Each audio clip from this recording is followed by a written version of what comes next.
Aprobado na ng Department of Agriculture ang plano ng Sugar Regulatory Commission na mag-export ng 100,000 metrikong tonelada ng raw sugar. Lain itong mabalanse ang presyo at supply ng lokal nating raw sugar. May report si Gav Villegas.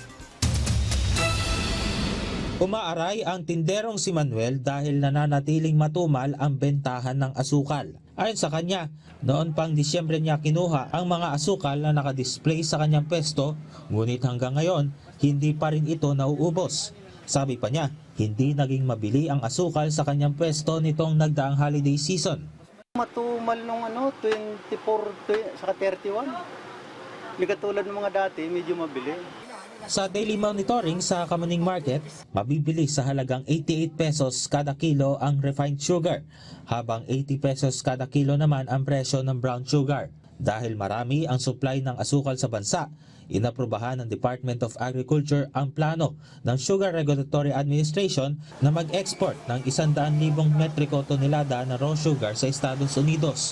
Ayon kay Agriculture Secretary Francisco Chu Laurel Jr., ito ay para mabawasan ang supply ng raw sugar sa loob ng bansa, na dulot ng humigit kumulang 130,000 toneladang pagtaas sa produksyon ng mga lokal na magsasaka noong nakaraang anihan at makatulong na maiangat ang humihinang farm gate prices. Dagdag pa ng kalihim, ang paglalaan ng bahagi ng ani para sa export sa ilalim ng US tariff rate quota ay makatutulong na mabawasan ang sobrang supply ng raw sugar at maibsan ang pababang presyo na patuloy na nagpapahirap sa mga producer. Kasabay ng nasabing export plan ay palalawigin ng DA at SRA ang import freeze sa asukal hanggang Disyembre ngayong taon para protektahan ang mga producer habang gumaganda ang produksyon ng raw sugar at nananatiling mataas ang inventaryo. Gayunpaman, nananatiling mahina ang presyuhan ng lokal na asukal. Sinabi naman ni Sugar Regulatory Administrator Pablo Luis Ascona na ang pag-aproba sa export plan ay sumasalamin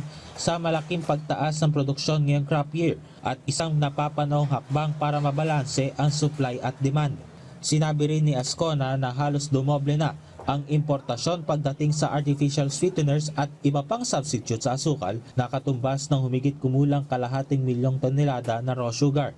Nagbabala naman ang opisyal na pinahihina ng mga substitute ang demand para sa lokal na asukal, dahilan para lalo pang bumaba ang presyo nito. Mahigpit rin na babantayan ng DA ang pag-import ng mga artificial sweeteners at sugar substitutes at posible ring pag-aralan ang regulasyon sa pagpasok ng mga ito. Gav Villegas para sa Pambansang TV sa Bagong Pilipinas.